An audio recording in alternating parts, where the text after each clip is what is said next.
La date fatidique approche. Le 24 février 2023, le cinéma français sera célébré à l'Olympia avec la cérémonie des Césars présidée cette année par Tahar Rahim.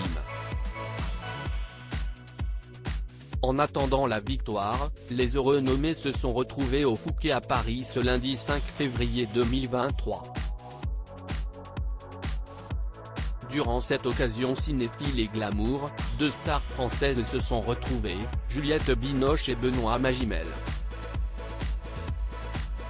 Les deux acteurs ne sont pas simplement liés par le 7e art et le film Les Enfants du siècle de Diane Curis, 1999, qui revient sur la relation entre George Sand et Alfred de Musset.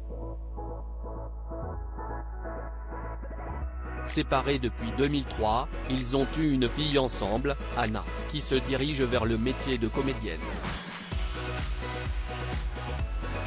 Une jeune fille qui va soutenir ses parents vers la victoire, sa mère étant nommée pour sa performance dans Ouistreham d'Emmanuel Carrère, tandis que son père a décroché une nouvelle nomination pour Pacifiction d'Albert Serra, une œuvre qui en cumule 9 au total. Le photocall du dîner du Fouquet a également immortalisé la venue de Louis Garrel. Acteur et réalisateur de L'Innocent, il n'est pas peu fier des 11 nominations de son film. Il aurait pu lui aussi croiser son ex-compagne et mère de leur fille Oumi, Valeria Bruni Tedeschi. Cette dernière est en lice pour son long métrage Les Amandiers, dans lequel Louis Garrel joue également, mais on imagine que face au scandale qui a frappé son œuvre en raison des accusations qui pèsent sur l'un de ses acteurs, Sofiane Benassé, elle préfère rester dans l'ombre.